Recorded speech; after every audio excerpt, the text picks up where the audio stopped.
sebuah kota kecil yang sunyi bernama Bethlehem, lahirlah seorang bayi yang kelak menjadi salah satu utusan Allah Subhanahu wa Ta'ala yang mulia. Kisah ini dimulai ketika Maryam, seorang wanita salehah yang dikenal karena ketakwaannya, hidup dalam pengabdian penuh kepada Allah Subhanahu wa Ta'ala. Maryam berasal dari keluarga mulia, keturunan dari Imran, dan sejak kecil hidupnya disucikan dan dijaga Allah Subhanahu wa Ta'ala.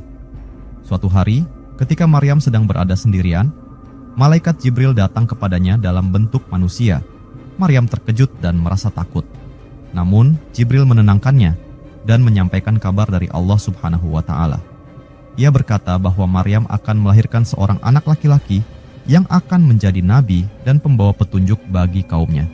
Maryam terkejut sebab ia adalah seorang gadis yang suci dan belum pernah disentuh oleh seorang pria. Jibril menjelaskan bahwa itu adalah kehendak Allah Subhanahu wa Ta'ala yang mampu menciptakan sesuatu dari tiada. Mendengar penjelasan itu, Maryam pun menerima takdir Allah Subhanahu wa Ta'ala dengan penuh ketundukan. Tidak lama kemudian, Maryam mulai merasakan tanda-tanda kehamilannya. Ketika waktunya semakin dekat, ia pun meninggalkan kampung halamannya dan pergi ke tempat terpencil, jauh dari keramaian. Di bawah pohon kurma, Maryam merasakan rasa sakit luar biasa saat hendak melahirkan. Dalam kesendiriannya, ia berdoa kepada Allah Subhanahu wa Ta'ala meminta kekuatan. Allah Subhanahu wa Ta'ala yang Maha Penyayang pun menghiburnya dengan menurunkan wahyu dan menenangkan hati Maryam.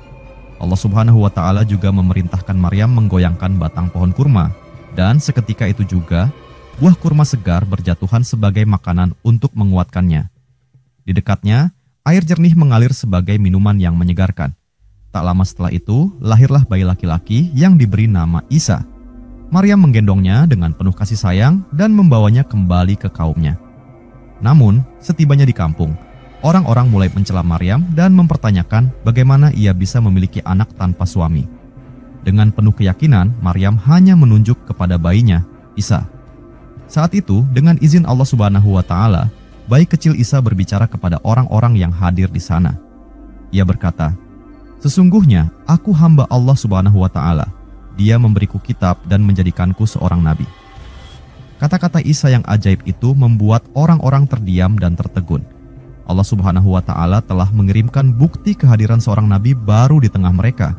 Sejak saat itu, Isa tumbuh menjadi nabi yang penuh kebijaksanaan dan belas kasih, membawa ajaran tauhid kepada kaumnya. Kehadirannya menjadi tanda kebesaran Allah Subhanahu wa Ta'ala dan salah satu mukjizat paling agung yang diceritakan dalam sejarah kenabian. Tokoh dan peristiwa yang berkaitan dengan bayi Bethlehem merujuk pada kisah kelahiran Yesus Kristus, yang dikenal juga sebagai bayi Bethlehem karena tempat kelahirannya di kota Bethlehem. Berikut adalah beberapa tokoh dan peristiwa penting yang berkaitan dengan kisah ini. Pertama, Maria dan Yusuf. Di sebuah tempat terpencil dekat Bethlehem, Maryam mengasingkan diri dengan hati yang penuh ketundukan.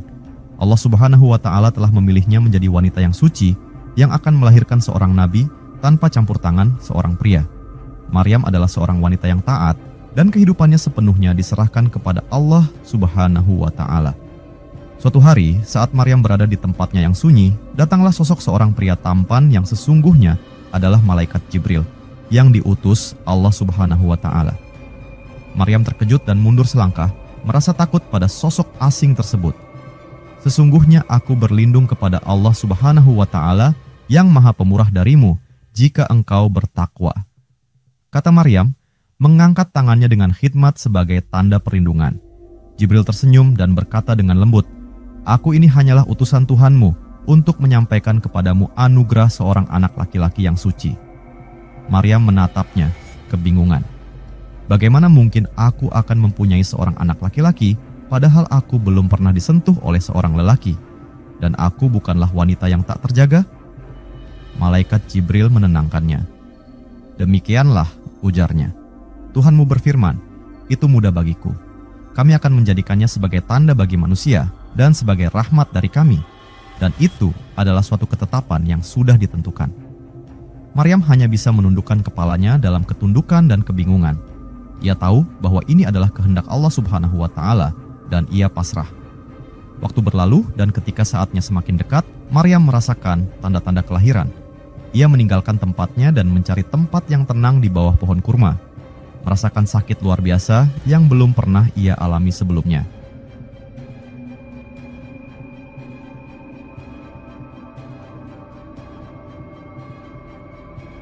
Dalam kelelahan, Maryam berseru dalam hatinya, "Ya Allah Subhanahu wa Ta'ala, alangkah baiknya jika aku mati sebelum ini dan aku menjadi sesuatu yang tidak berarti dan terlupakan."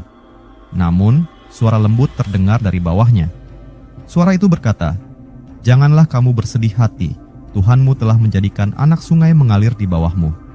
Maryam membuka mata dan terlihat air mengalir di dekatnya. "Goyangkanlah batang pohon kurma itu ke arahmu. Niscaya ia akan menggugurkan buah kurma yang segar." Maryam mengangkat tangannya dan menggoyangkan pohon itu. Seketika, kurma-kurma segar berguguran di dekatnya, dan ia mengambilnya dengan tangan bergetar untuk menguatkan diri. Di bawah pohon itu, dalam keheningan dan keajaiban, lahirlah bayi laki-laki yang diberi nama Isa. Maryam menggendong bayinya dengan hati penuh kelegaan. Ia tahu bahwa hidupnya akan penuh ujian, dan ia harus menghadapi kaumnya dengan keyakinan yang kuat. Ketika ia kembali, orang-orang di kampungnya mulai bertanya-tanya, menatap Maryam dengan pandangan penuh prasangka. "Wahai Maryam," tegur mereka, "sesungguhnya engkau telah melakukan sesuatu yang sangat mungkar. Wahai saudari Harun, ayahmu bukanlah seorang yang jahat dan ibumu bukanlah seorang wanita pezina." Maryam tidak berkata sepatah kata pun. Sebagai jawabannya, ia hanya mengarahkan telunjuknya kepada Isa yang masih bayi dalam gendongannya. Orang-orang heran dan tertawa kecil. "Bagaimana mungkin kami berbicara dengan seorang bayi yang masih berada dalam buayan?" Dengan izin Allah Subhanahu wa Ta'ala, bayi Isa pun berbicara. Suaranya lembut namun penuh hikmah. "Sesungguhnya aku adalah hamba Allah Subhanahu wa Ta'ala. Dia memberiku kitab dan menjadikanku seorang nabi. Dia menjadikanku seorang yang diberkahi di mana saja aku berada, dan dia memerintahkan kepadaku untuk mendirikan salat dan menunaikan zakat selama aku hidup. Dia menjadikanku berbakti kepada ibuku, dan dia tidak menjadikanku seorang yang sombong lagi celaka. Dan kesejahteraan semoga dilimpahkan kepadaku pada hari kelahiranku, pada hari wafatku, dan pada hari aku dibangkitkan hidup kembali." Orang-orang terdiam, sebagian terpana dan tak percaya dengan keajaiban yang baru mereka saksikan. Bagi yang beriman, Isa adalah tanda kebesaran Allah Subhanahu wa Ta'ala, seorang nabi yang kelahirannya penuh mukjizat. Sejak itu, Maryam dan Isa hidup dalam bimbingan Allah Subhanahu wa Ta'ala, dan Isa tumbuh menjadi sosok nabi yang penuh kebijaksanaan, menyebarkan ajaran tauhid kepada kaumnya, membawa petunjuk dan rahmat bagi umat manusia. Kedua, Kaisar Augustus. Pada masa itu, ketika Kekaisaran Romawi menguasai wilayah Palestina, Kaisar Augustus mengeluarkan perintah untuk melakukan sensus di seluruh wilayah kekuasaannya.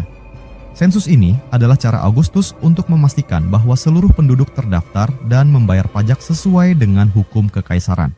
Setiap orang diperintahkan untuk kembali ke kota asal mereka untuk dicatat dalam sensus. Di Nazaret, seorang pria bernama Yusuf menerima kabar tentang perintah kaisar itu. Ia dan tunangannya, Maria, yang sedang mengandung, harus berangkat ke kota Bethlehem, tanah kelahirannya, untuk mematuhi perintah Augustus. Malam itu, ketika mereka tiba di Bethlehem, kota itu dipenuhi pendatang yang juga datang untuk sensus. Yusuf berusaha mencari penginapan, namun setiap tempat yang mereka datangi telah penuh. "Maaf, tempat kami sudah penuh," kata pemilik penginapan terakhir yang mereka datangi. Ia melihat wajah lelah Maria dan Yusuf, lalu berkata, "Namun, kalian boleh beristirahat di kandang. Tidak nyaman, tapi setidaknya ada tempat untuk kalian malam ini." Yusuf mengangguk dengan rasa terima kasih, dan ia membantu Maria menuju kandang sederhana itu. Di sana, di tempat yang jauh dari kemewahan, Maria melahirkan seorang bayi laki-laki yang kelak dikenal sebagai Yesus dari Bethlehem. Kaisar Augustus yang tinggal jauh di Roma tidak pernah mengetahui peristiwa kecil ini di salah satu ujung kerajaannya yang luas. Bagi Augustus, sensus itu hanyalah bagian dari administrasi kekaisaran. Namun, perintahnya membawa Maria dan Yusuf ke Bethlehem, memenuhi nubuat kuno tentang kelahiran seorang pemimpin besar di kota kecil itu. Orang-orang di Bethlehem tidak menyadari bahwa di antara mereka telah lahir seorang anak yang akan membawa perubahan besar bagi dunia. Sementara itu, Kaisar Augustus tetap di istananya, tanpa mengetahui bahwa tindakan kecilnya telah mengantar kelahiran sosok yang kelak akan memengaruhi banyak generasi. Ketiga, para gembala di padang. Dalam versi Islam, kisah kelahiran Nabi Isa, Yesus, berfokus pada peristiwa ajaib antara Maryam, Maria, dan Isa, tanpa keterlibatan para gembala yang datang menyaksikan kelahiran. Kisah tersebut lebih terpusat pada kesendirian Maryam, pertolongan Allah Subhanahu wa Ta'ala yang turun kepadanya saat melahirkan, dan mukjizat Isa yang berbicara ketika masih bayi untuk membela ibunya dari tuduhan kaumnya.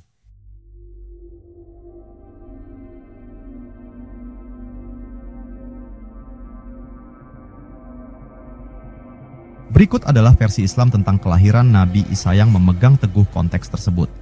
Di sebuah tempat sunyi di luar kota, Maryam merasakan sakit yang luar biasa, pertanda bahwa saat kelahiran anaknya sudah tiba. Perjalanan panjang dan rasa lelah membuatnya ingin beristirahat, namun ia terpaksa berjalan lebih jauh untuk menemukan tempat yang lebih aman dan terhindar dari pandangan kaumnya. Akhirnya, Maryam menemukan pohon kurma besar di sebuah lembah yang tenang. Ia bersandar pada pohon itu, kepayahan dan penuh kebingungan. Maryam berbisik, penuh kelelahan dan keputusasaan. "Ya Tuhanku, alangkah baiknya jika aku mati sebelum ini dan aku menjadi sesuatu yang dilupakan." Namun, dalam kesunyiannya, terdengar suara lembut dari bawahnya, seolah-olah ada seseorang yang menenangkannya. "Janganlah engkau bersedih hati, wahai Maryam.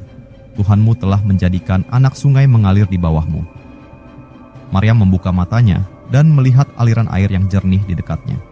Suara itu melanjutkan, "Dan goyangkanlah pangkal pohon kurma itu ke arahmu, niscaya pohon itu akan menggugurkan buah kurma yang segar untukmu."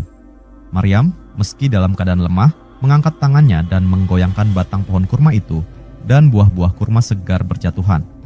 Ia mengambil beberapa kurma, memakannya, dan meminum air sungai yang mengalir di dekatnya. Perlahan-lahan, kekuatan Maryam kembali, dan di bawah pohon kurma itu lahirlah seorang bayi laki-laki yang akan menjadi nabi besar. Maryam menatap bayi yang ada dalam dekapannya. Matanya penuh keheranan dan syukur. Bayi itu adalah Isa, seorang yang akan membawa cahaya kebenaran kepada umat manusia. Setelah beberapa waktu, Maryam kembali kepada kaumnya dengan menggendong bayinya. Melihat Maryam membawa bayi tanpa suami, orang-orang di sana pun mulai berbisik-bisik dan mencela. "Wahai Maryam," kata salah seorang dari mereka dengan nada keras, "sungguh, engkau telah melakukan sesuatu yang sangat mungkar. Ayahmu bukanlah orang jahat dan ibumu bukanlah wanita pezina." Maryam tidak berkata sepatah kata pun. Dengan penuh keyakinan, ia hanya menunjuk kepada bayinya. Kaumnya semakin heran dan mulai mengejek. "Bagaimana mungkin kami berbicara dengan seorang bayi yang masih dalam buayan?" kata mereka, tertawa kecil. Namun tiba-tiba, bayi itu, Isa, dengan izin Allah Subhanahu wa Ta'ala, mulai berbicara. Suaranya lembut namun penuh wibawa, membuat semua orang terdiam. Isa berkata, "Sesungguhnya aku adalah hamba Allah Subhanahu wa Ta'ala. Dia memberiku kitab dan menjadikanku seorang nabi. Dia memberkatiku dimanapun aku berada, dan dia memerintahkan kepadaku untuk mendirikan salat dan menunaikan zakat selama aku hidup. Dia menjadikanku berbakti kepada ibuku dan tidak menjadikanku orang yang sombong atau celaka. Kesejahteraan semoga dilimpahkan kepadaku pada hari kelahiranku, pada hari wafatku, dan pada hari aku dibangkitkan kembali." Orang-orang terperanjat. Tidak ada satupun dari mereka yang dapat membantah mukjizat yang baru saja mereka saksikan. Allah Subhanahu wa Ta'ala telah memberikan tanda nyata kepada mereka melalui bayi yang baru lahir itu. Isa tumbuh menjadi seorang nabi yang penuh kebijaksanaan, menjadi tanda kebesaran Allah Subhanahu wa Ta'ala, dan menyampaikan pesan tauhid kepada umat manusia. Keempat, para majus dari timur. Pada suatu malam yang sunyi di timur, bintang terang, yang tak biasa tampak di langit yang gelap. Cahaya bintang itu seolah-olah membawa pesan khusus. Di suatu tempat yang jauh dari sana, 3 orang majus, para ahli perbintangan yang bijaksana, memandang ke atas, memperhatikan bintang itu dengan penuh rasa ingin tahu. "Bintang ini, lihat betapa terangnya," kata Kaspar, salah satu dari mereka, sambil memicingkan matanya ke langit. Melkior mengangguk. "Ini bukan sembarang bintang, Kaspar. Bintang ini muncul untuk sebuah tanda besar, mungkin kelahiran seorang raja." "Seorang raja?" Baltasar, sang majus termuda, tampak berpikir keras. "Jika demikian, kita harus pergi menemuinya. Ini adalah sebuah panggilan, tanda yang harus kita ikuti," ujarnya dengan yakin. Kaspar dan Melkior setuju. dan mereka bertiga mulai mempersiapkan perjalanan panjang ke arah barat. Mereka membawa hadiah-hadiah yang istimewa, yang diyakini pantas untuk seorang raja. Kaspar membawa emas sebagai simbol kemuliaan, Melkior membawa kemenyan yang dipersembahkan pada para dewa, dan Baltasar membawa mur, lambang kesucian dan kematian, yang akan mengiringi kehidupan seorang yang agung. Berhari-hari mereka melintasi padang pasir yang gersang, melewati pegunungan dan lembah, dengan hanya bintang itu yang memandu mereka. Akhirnya, mereka tiba di Yerusalem dan bertanya-tanya di sana. Namun, para penduduk tampak kebingungan. "Kami mencari seorang raja yang baru lahir," tanya Melkior kepada salah seorang penduduk. "Bisa kau beritahu kami di mana kami dapat menemukannya?"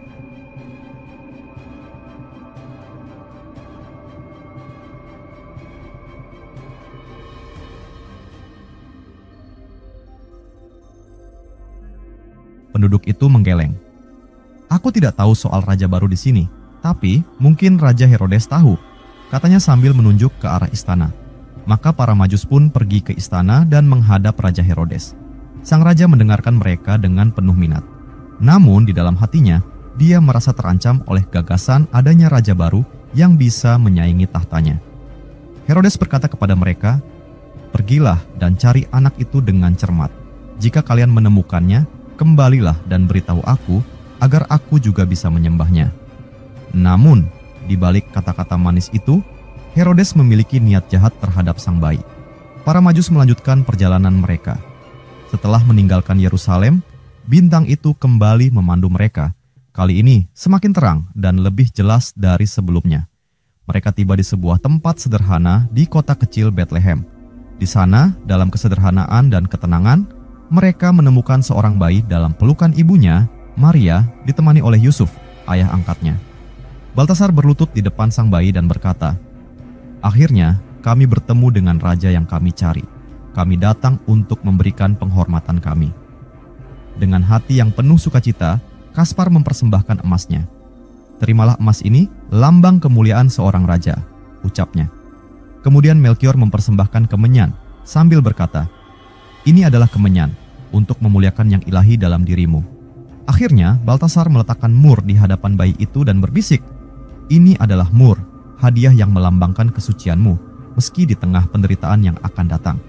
Maria tersenyum lembut, matanya bercahaya penuh rasa syukur. "Terima kasih para orang bijak, kehadiran kalian adalah tanda besar yang Tuhan berikan untuk anak ini." Setelah menghabiskan beberapa waktu di sana, para Majus memutuskan untuk kembali ke negeri mereka. Namun, pada malam sebelum keberangkatan mereka mendapat sebuah mimpi.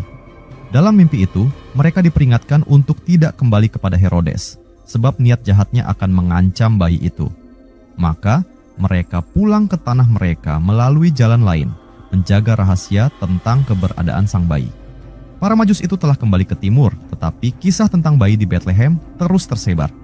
Anak itu tumbuh dan membawa kedamaian serta harapan bagi semua orang yang mengenalnya, persis seperti cahaya bintang yang dulu menuntun para Majus di langit malam yang gelap.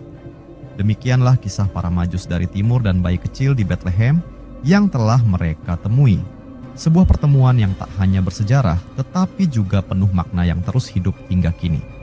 Kelima, Raja Herodes. Pada suatu hari yang kelam di istana Yerusalem, Raja Herodes duduk di singgasananya dengan wajah muram. Kabar yang ia terima dari 3 orang Majus tentang seorang raja baru yang akan lahir di Bethlehem telah mengusik ketenangannya. Ia merasa terancam, takut tahtanya digulingkan oleh seorang bayi yang disebut-sebut akan menjadi raja bagi bangsa Israel. "Apakah kau mendengar tentang bayi itu?" tanya Herodes pada penasihatnya, menahan kemarahan. "Seorang raja? Di mana bayi itu sekarang?" Penasihat itu tampak gugup menjawab, "Yang mulia, para Majus mengatakan bahwa mereka melihat tanda di langit. Mereka percaya raja itu lahir di Bethlehem. Namun mereka pergi tanpa kembali ke sini seperti yang kau perintahkan." Herodes menggertakkan giginya. "Mereka mempermainkan aku," gumamnya dengan dingin. "Mereka telah melarikan diri tanpa memberitahu di mana anak itu berada. Jika anak ini benar-benar akan menjadi raja, ia akan merebut takhtaku. Aku tidak akan membiarkan itu terjadi."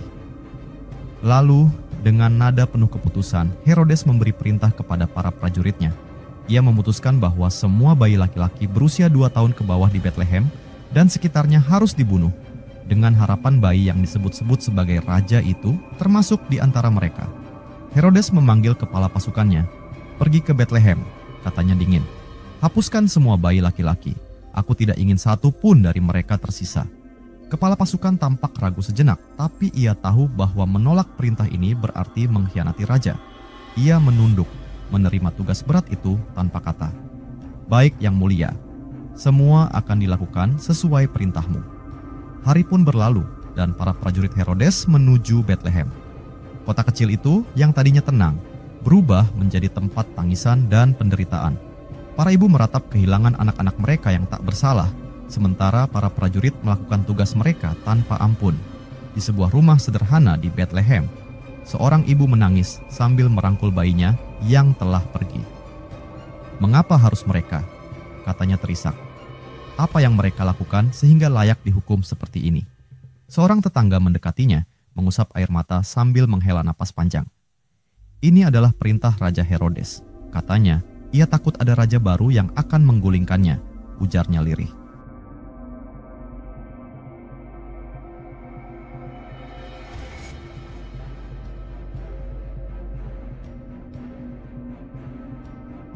Sementara itu, di tempat yang jauh, Maria dan Yusuf, yang sebelumnya telah diperingatkan oleh malaikat untuk melarikan diri, tengah berjalan menuju Mesir, membawa bayi mereka dalam pelukan.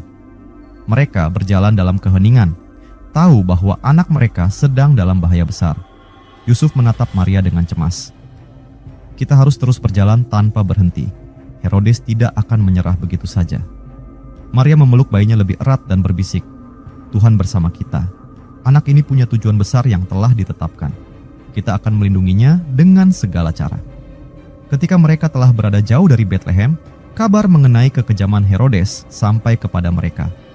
Hati mereka diliputi kesedihan mendalam atas semua bayi yang telah menjadi korban ambisi Herodes. "Betapa kejamnya," ujar Yusuf, menahan emosi. "Hanya karena ia takut kehilangan kuasa, ia tega mengorbankan yang tak berdosa." Maria mengangguk dengan mata berkaca-kaca. Mereka adalah martir yang tidak bersalah.